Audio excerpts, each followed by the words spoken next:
Look, we don't blame you. For a lot of men in the 2020s, it feels like a lot of the content is not geared toward your demographic. While there are many mainstream multi-million view channels and television shows saying the future is female, you've been busily watching the content space inspired by successful male content creators such as Russell Brand, Kevin Samuels, Chris Williamson of Modern Wisdom, Abba and Preach, and of course, the Godfather of men's lifestyle podcast, the Joe Rogan Experience. However, it might seem a bit hard to figure out how to differentiate yourself from this large and successful offering of men's lifestyle podcasts. In today's video, we're going to provide you with 5 questions you need to answer before starting your men's lifestyle podcast. We'll do this in countdown order to keep things interesting, and each question will come with tips and examples. Now, the number 5 question to ask yourself about your men's lifestyle podcast is, do you have a large personal network to interview?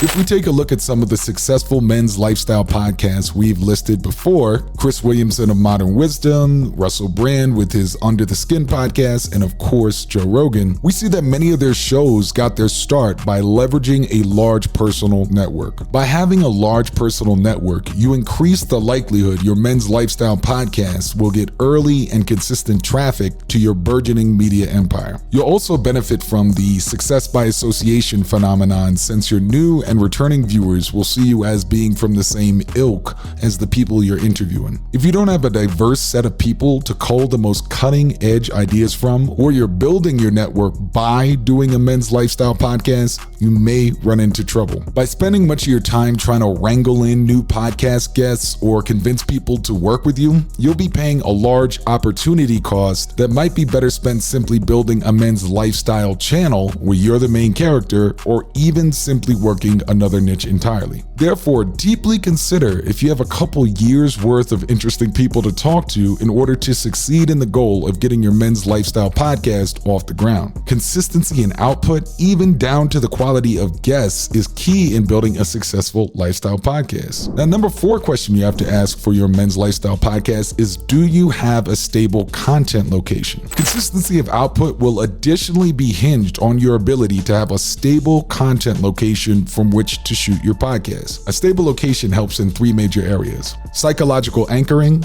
audio quality, and scheduling ease. Again, look at the backgrounds of podcasts such as Kevin Samuels, Abba and Preach, and Joe Rogan. Their shooting location has a unique and memorable environment that helps set the mood for the interviews taking place, and I'm sure if you're a fan of those channels, the background is part of what anchors you to the content. Like, try this out. Without looking, I bet if I asked you to visualize which content location the Joe Rogan interview with Elon Musk, where he was doing you know what, I want you to visualize the background of that. I bet you could do it. Take a second.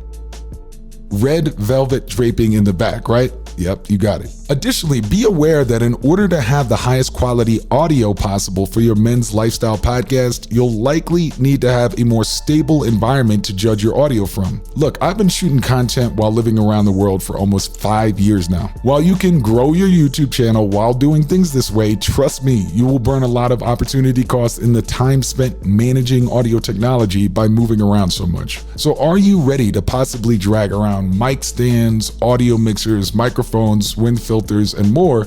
Maybe not. And similarly, if you're moving around a lot while trying to build your channel, learning how to schedule things properly for your men's lifestyle podcast can become a major headache. By having a stable content location, you can be prepared to do a high quality podcast with good audio and a great background, as we've already discussed, and schedule up to 5 minutes before and be ready to go. So don't underestimate the importance of having a stable content location when considering scheduling for your men's lifestyle podcast. Question number 3 for your men's lifestyle podcast is, do you have a specific set of men you're talking to? Look back at the men's lifestyle podcast we've already discussed. Abba and Preach, Kevin Samuels, Chris Williamson, Joe Rogan, Russell Brand. Almost every single one is speaking to a specific cohort of individuals with consistently aligned interests and values. In fact, we could go so far as to place these podcasts in 2 separate groups and likely predict that the same people on that list listen to one another. Abba and Preach listeners are likely to listen to Kevin Samuels. Modern Wisdom listeners are likely to listen to Joe Rogan. Joe Rogan listeners are likely to listen to Russell Brand. Why is this? It's because they are speaking to specific demographics of men that can be sorted together based on signifiers such as age, political leanings, financial status, and so on. Let's try this out. All right, so Joe Rogan listeners, probably 25 to 45-year-old males, American, questioning the sanity of the left, middle class, and they may or may not have been college educated. I would posit that list would also apply to Chris Williamson and Russell Brand viewers as well, with some wiggle room because they're both Brits. And it should not surprise us that many Joe Rogan guests, such as Jordan Peterson, have spoken to both Chris Williamson and Russell Brand.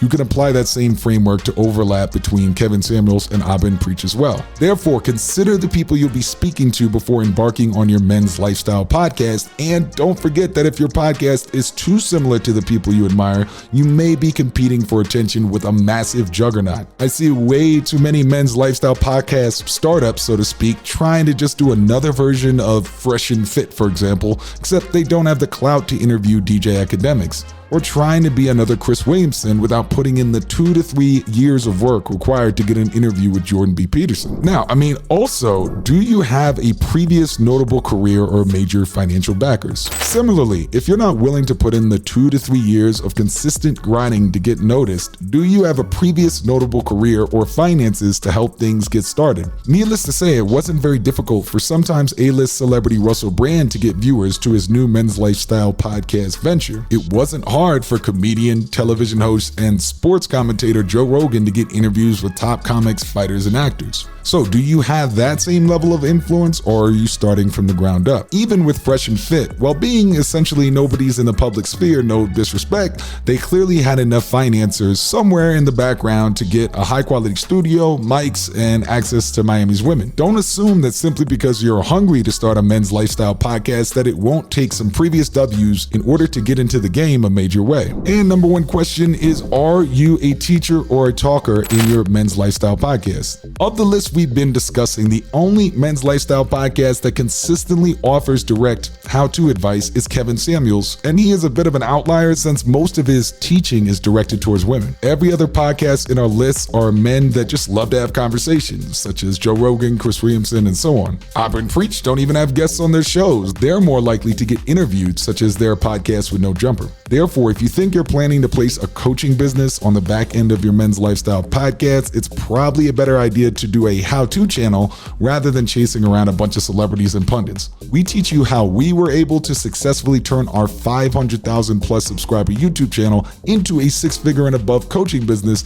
in our free video course, which you can pick up by visiting the first link in the video description. Therefore, if you're more of a teacher type, or if at least you plan to make a coaching business on the back end of your men's lifestyle podcast, you may want to think deeply about which is the preferable format for your work. Now in the comments, are there any other men's lifestyle podcasts you enjoy that we haven't listed in this video? We appreciate you watching. This is Howtopreneur, and we'll see you on the next one.